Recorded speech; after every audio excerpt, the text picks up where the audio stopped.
이 장의 제목은 그거예요. 과세 가격이라고 하는 파트가 하나가 있고, 그리고 관세의 결정이라고 나오는 게 있어요. 관세 부가징수.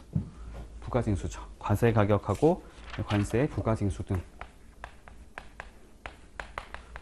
그러니까 이게 지금 제목만 봤을 때도 요게 파트가 두 개로 나눠지는구나 보면 되죠. 과세 가격에 관련된 게 하나 있고 관세 부가징수에 관련된 게 하나가 있구나 보시면 되고, 요게 관련된 내용들이 제 1절에서 4절까지로 구성이 되어 있고 얘가 지금 5절에 나오거든요.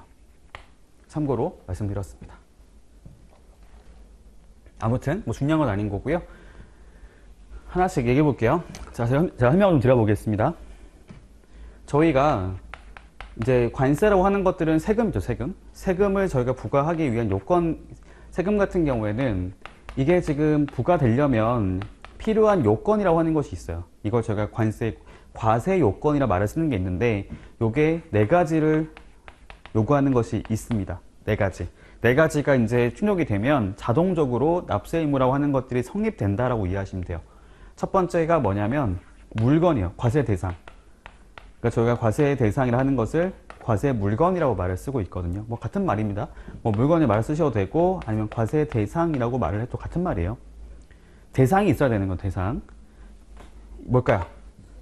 오, 완전 굿입니다. 수입하는 물품이죠.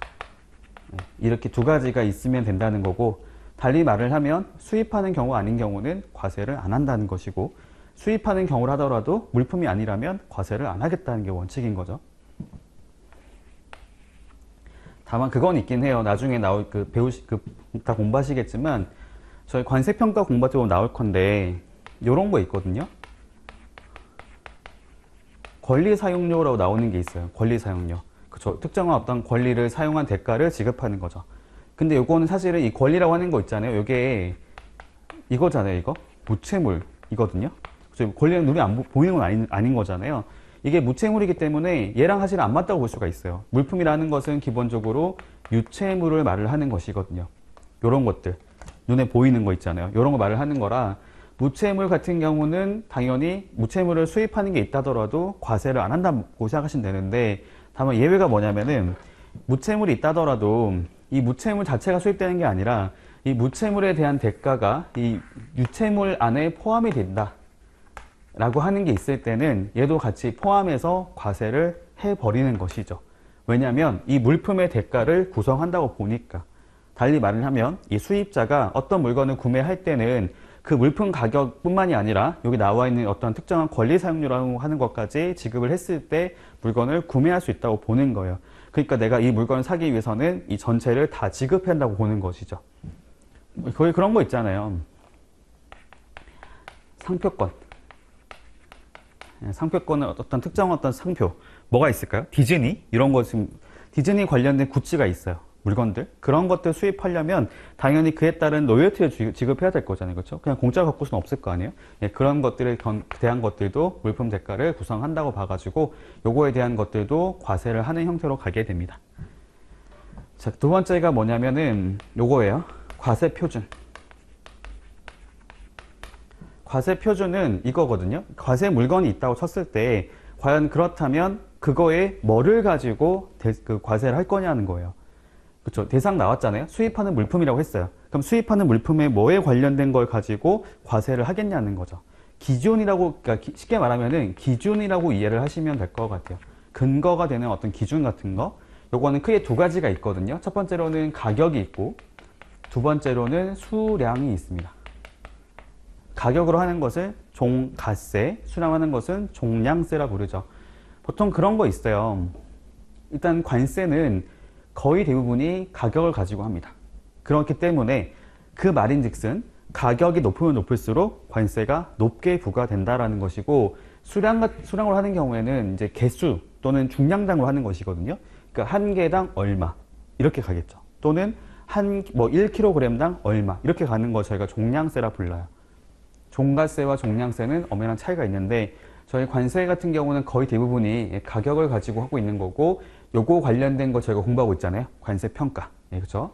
관세평가는 기본적으로 수량으로 하는 거 말고 가격으로 했을 때가 의미가 있는 거겠죠. 왜냐하면 가격에 따라서 관세가 달라지는 걸 말을 하는 거니까. 그럼 여쭤볼까요? 가격으로 하게 됐을 때 보통 여기다가 뭘 곱해서 관세가 나올까요? 그렇죠. 맞습니다. 그렇죠. 이 가격에 일정 율을 곱했을 때 관세가 나오겠죠. 수량도 마찬가지일까요?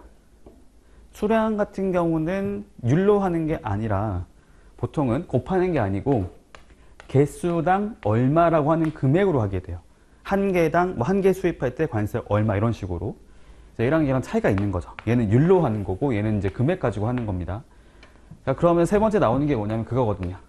당연히 가격으로 하게 됐을 때 세율이라고 하는 게 있어야 돼요. 관세율. 네 번째로는 이걸 부담하는 사람도 있어야 돼요. 납세 의무자라고 말을 쓰죠. 납부할 의무를 지는 자. 사실 저희 관세법에 보시면은 납세 의무자란 표현하고 납세자라고 나오는 표현도 있는데 납세자와 납세 의무자는 같은 말은 아닙니다. 참고로 말씀드리면은 여기 어디 나왔던 거냐면은 앞서 봤던 것 중에 그거 기억나세요? 관세법 적용의 원칙 등에 가서 보시면은 그때 세관 공무원하고 납세자라고 나온 게 있었어요. 납세 의무자 아니었거든요. 근데 사실 이게 거의 차이가 많이 있지는 않아요. 근데 어디 나와 있는 거냐면은 요거 한번 검색해 보시면 나오긴 할 텐데 둘 다 기본적으로 납세자 그러니까 차이가 없긴 한데 차이가 뭐냐면 이거거든요. 예, 그러니까 관세 관련해 가지고 강제 징수에 의해서 납세 의무를 부담하는 자를 저희가 납세 의무자라 불러요. 그 외 나머지 사람은 납세자라 부르고. 그러니까 범위로 따져보면 납세 의무자가 조금 더 넓은 개념이긴 합니다. 하지만 이걸 굳이 구분해서 정리할 필요는 전혀 없다라고 말씀을 드리고 싶어요. 이건 기억 안 해도 돼요. 이해 안 해도 되는 거고, 다만 표현 자체는 다르다라고 이해하시면 될 것 같고, 이걸 혼동해 쓴다 하더라도 크게 문제는 안 됩니다. 이게 사실상 같은 표현을 보고 있기 때문에